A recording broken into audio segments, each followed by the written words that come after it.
Now, the third type of sentences is a bit different. Follow me, please. For instance, I have these two sentences. John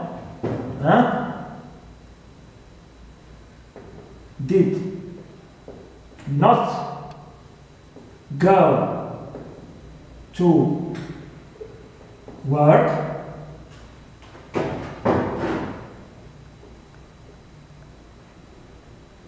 and he was, not is, okay, sorry, he was ill or sick. Ill or sick. Now here I have what? John did not go to work. I have here John as subject and did not go as my verb. Only one S and one V. Okay, within one predicate, so it is simple sentence. Here also I have only one subject and only one verb within one predicate. It's always simple sentence. Now if I want to join them, right, to form a compound sentence, what should I use here? Let's use, for example, one of the fun boys. John did not go to work. Why? Here we have what? A relationship of causality, cause. He was ill. So here I put, or I use a comma for he was ill. The fun boy, okay, or the conjunction of coordination for he was ill.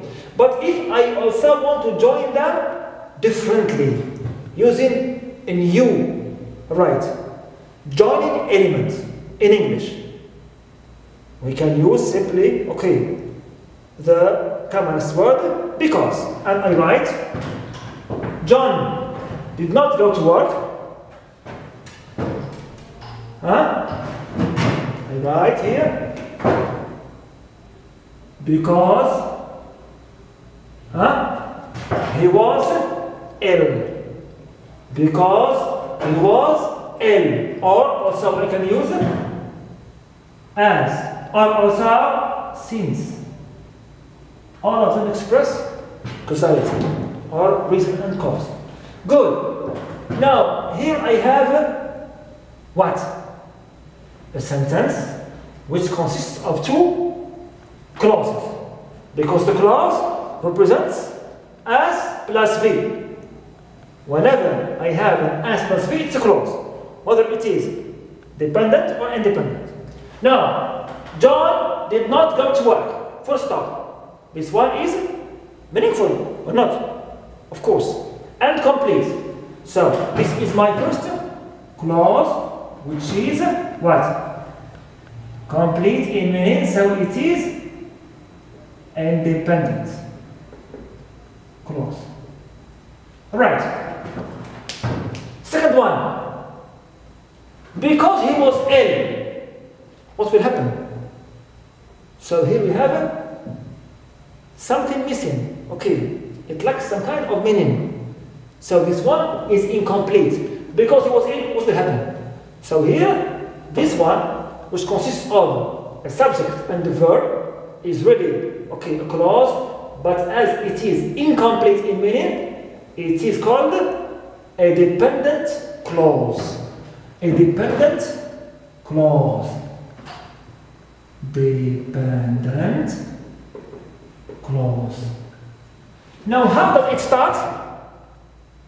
It starts with because, or with as, or with since. Now, this clause, which starts with one of these, what are these? Because, since, as, to express cause and reason in English, they are also called conjunctions, but of what? Conjunctions of subordination. These are called conjunctions of subordination or subordinating conjunctions. Good. Now, if I want to notice how these two clauses are related. What do I find? I find here a dependent clause joined to another independent clause by means of conjunctions of subordination. Alright, so in this new type of sentences and new structure, we have what? A dependent clause, okay, which starts with a conjunction of subordination and which is also joined to another one which is independent by means of this conjunction of subordination. Now, this sentence, which consists of what? Here I have only one. Right, one. Only one independent clause joined, okay, to another clause which is dependent by means of one of the conjunctions of subordination. This type is called what? A complex sentence. Complex sentence. Alright, a complex sentence. So I have what? The complex right here. Next sentence. Alright, equals an independent clause plus what?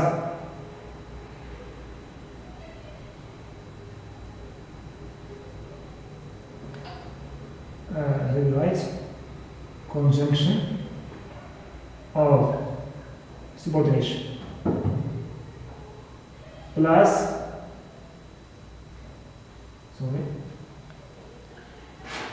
a dependent clause. Right. An independent plus, okay, one. Here it must be only one. Only one. Only one. But here you can have one or more dependent clause. For example, I write, John did not go to work because he was ill, as he worked hard. Okay, last night. As he worked hard last night. Alright, so here I have a third clause which is dependent and also which is joined to another one, alright, which is dependent by means of this conjunction of subordination. Alright, so in fact, this is the first way how to form, okay, my complex sentence. And the first way how I can join my independent clause to another which is dependent. Of course, we have a long list of conjunction of subordination. We have those which express cause. Like what? Like because, since, as. Now result. We have so plus edge plus that. Also such plus noun phrase plus that.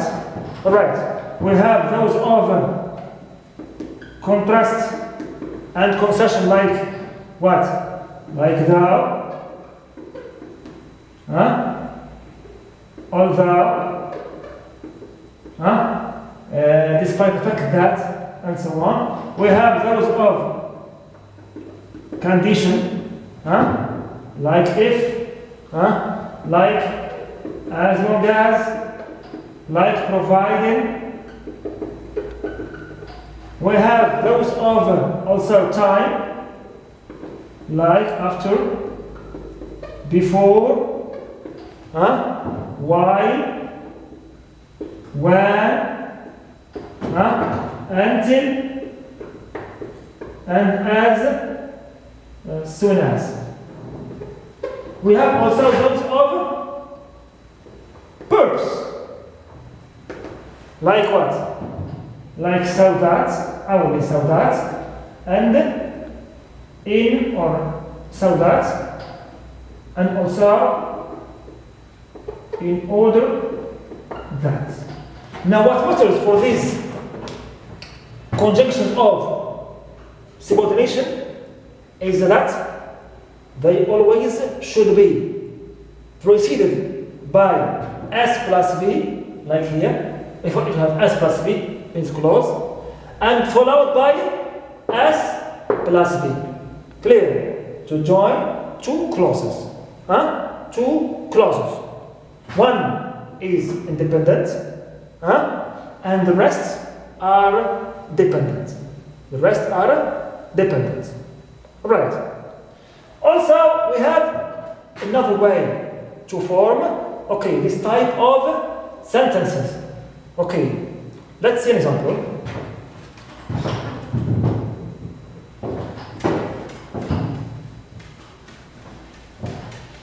For example, we write,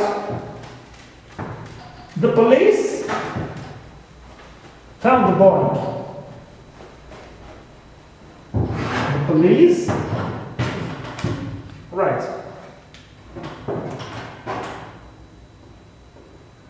The police found the boy. The boy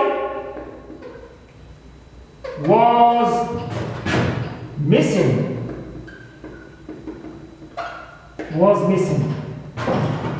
Now here we have two, what? The police as my subject, and found as my only verb within one predicate. So S plus V forms to me simple sentence. Here also the boy, my subject, and also was is my verb, was missing is his only adjective. Alright. Only one S plus one V, it's always simple sentence. Now if I want to join them and avoid the repetition here, what should I write?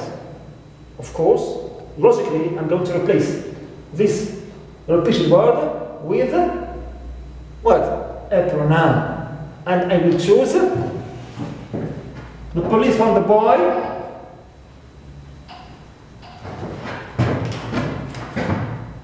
who was missing. The police found the boy who was missing. Was missing. Now here also I have S plus V before who, and S plus V, this one becomes my S subject. Alright. The second clause. The first clause is the police found the boy. Full stop. It's clear, meaningful, and complete. So it is a what? Alright. Or an independent clause. My independent clause. Now, who was missing? Here you need to continue.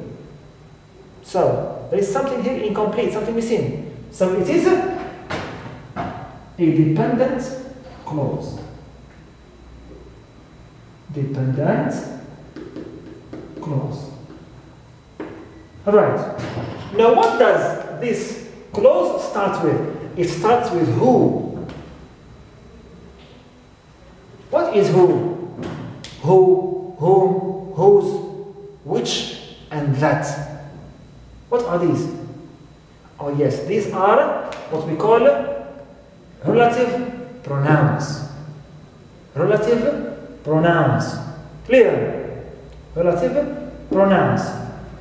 So, in this sentence, in which I have only one, only always one, independent clause joined to another dependent clause by means of a relative pronoun. Pronoun.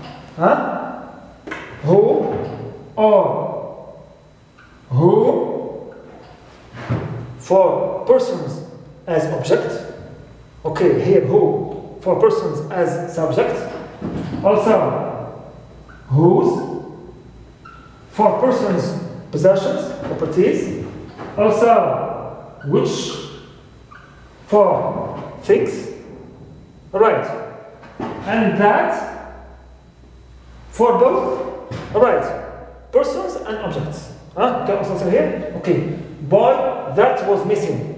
Here it's correct too. Okay, that was missing. Now, relative pronoun, or even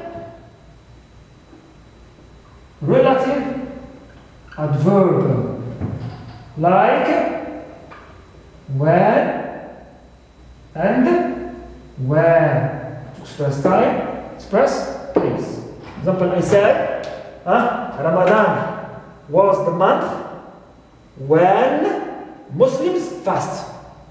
Clear?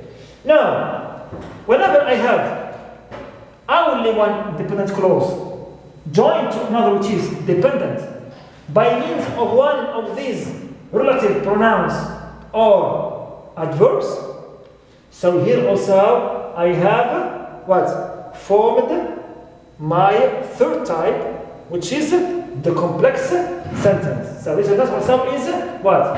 It's also a complex sentence. Okay, like the previous one. In the first one, we used what? The conjunctions of subordination. They come at the beginning of the dependent clause and join into one independent clause. Here also, I have used relative pronouns or adverbs, okay, to join this dependent clause. Alright, and the relative pronoun or adverb always comes at the beginning, always, of a dependent clause and joins into the only independent clause in this complex sentence. Clear? This complex sentence. Now, only as a remark, these relative pronouns, they always come directly after a noun. Boy, who? Ramadan, when? In the restaurant, I ate my dinner in the restaurant, where? And so on. Clear? And they are the first element in the dependent clause. Dependent clause. You can even have more than one. For example, I said the police found the boy who was missing. Right? Who was missing? For example, I can add from this list. Okay, when his parents were looking for him. When his parents were looking for him. Here also I have another dependent clause starting with when as conjunction of subordination, right? Clear? To make a complex sentence. Okay. Besides, in addition to this, only and solely independent clause. Good. Until now we have, highlighted two main join elements or two main clues and markers for the complex sentence. Conjunctions of subordination. Okay, always at the beginning of dependent clause. Okay. And relative pronoun or adverb, always, at the beginning of always my dependent clause or even clauses. Alright. So, there is still a third, clue with which we can form, a complex sentence in English. A complex sentence in English. Let's take an example.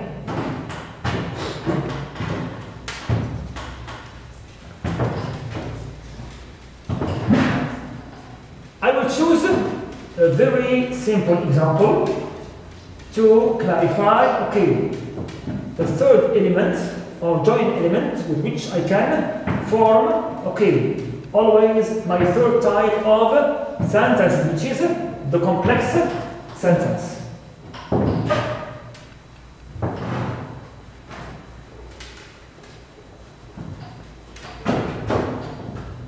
The complex sentence. I write, example, I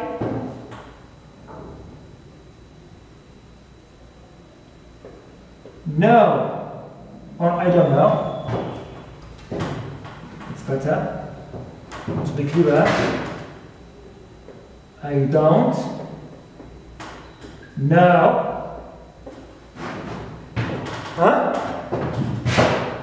That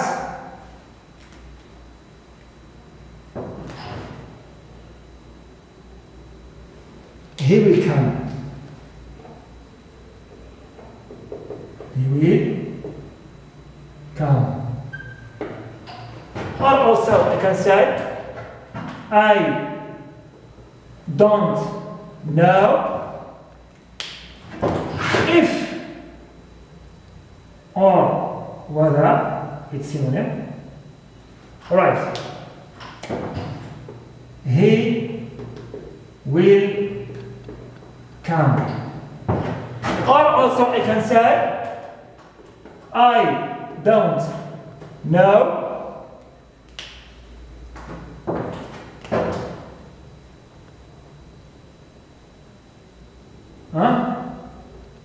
example, what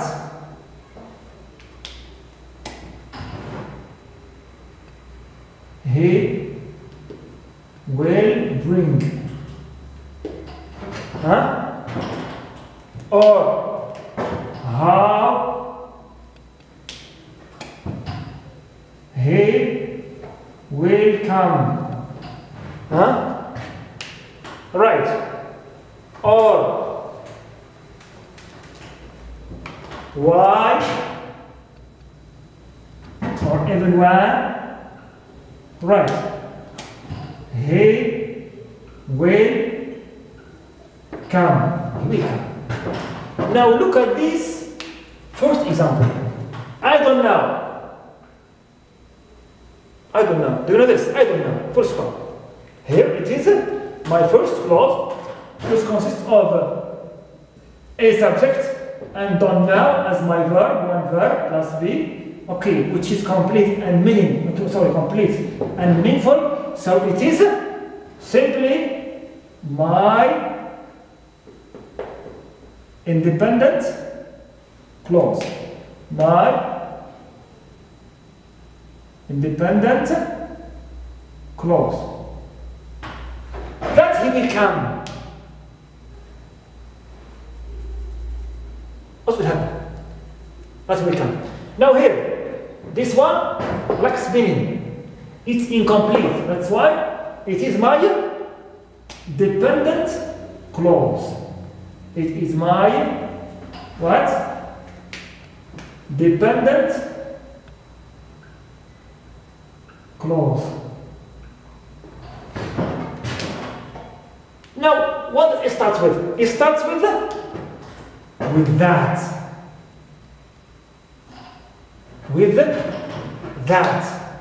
It starts with that. And it is dependent. Now here, I don't know what. I don't know what. I don't know that he will come. Alright. Or I don't know what. If he will come. What's the answer of what we said last time? The answer of what is my direct object. My direct object. Sorry here. Okay, I write. This clause represents my what? Direct object of the whole sentence. Clear? So the first part is my independent clause. I don't know what. The answer of what is that he will come, if he will come, I don't know what. I don't know what he will bring. So all these, I don't know what. I don't know how he will come.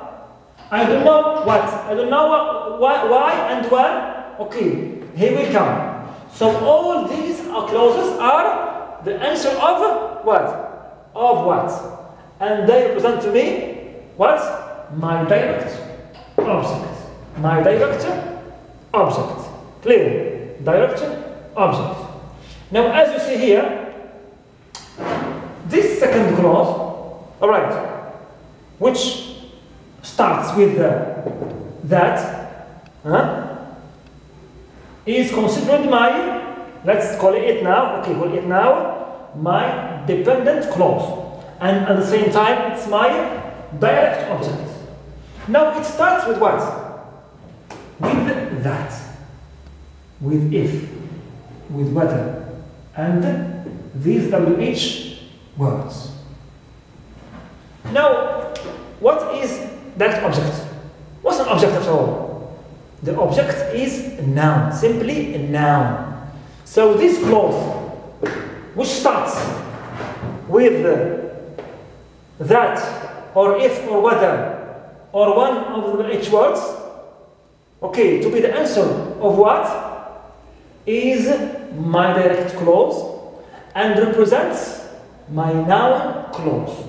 Okay, the type of this so-called clear dependent clause is noun clause. Object is a noun. The answer of what is object, and the object is a noun. So here is what? My third markers or clues with which I can form, okay, my complex sentence. My complex sentence. This time, I depended on what? I depended on what we call the markers or the starters of what? Of the noun clause. The noun clause is the clause which acts either always as a noun, either as an object usually. I say, I don't understand what he will say. I don't imagine how he reacted. Right. I don't stand what he said.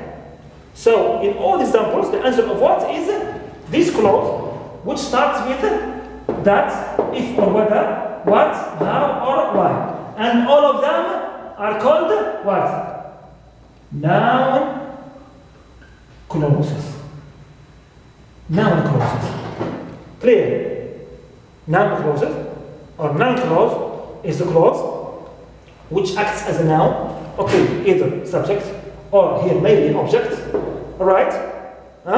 And which has or starts always with one of these markers. Number one is that. That's why in some books of grammar, the noun clause is called that clause. That clause. Clear? Also with if or whether, and also with WH words. Okay, when, what, how, why, and so on. Alright. Clear? So here, I have one, only one in the complex, always. Clear? Complex, complex sentence. Okay, equals what? Only, always, one independent clause plus what? One or more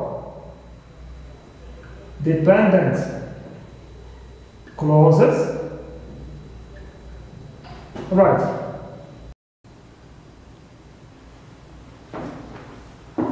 So here is my dependent clause, alright, starting with one of these markers of the noun clause, right, and join to this, okay, so-called independent clause. But, however, okay, many grammarians consider, okay, that the whole sentence, right, as subject, verb, and direct object as it is, okay, represents what? The independent clause. And only this part represents what? The dependent clause. Because it's correct and really, okay, when we read I don't know, okay, here as we have a direct object, so it's the completion. It means this one is incomplete. So, I don't know that he will come. All of it is my what? Independent clause. And this one itself, okay, is considered as my dependent and noun clause. Alright. Normally. Good. Now also, I said the noun clause is called that clause. Alright. Because it usually starts with that. It can act as a direct object or even as a subject. For instance, we write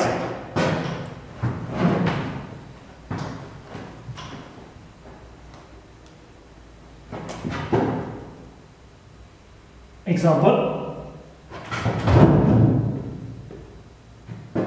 that he is absent pleases me. Right. Pleases me. Huh? Or that he is absent is, okay, my wish. I have my subject here, verb, pleases. Alright. Who? Me. Direct object.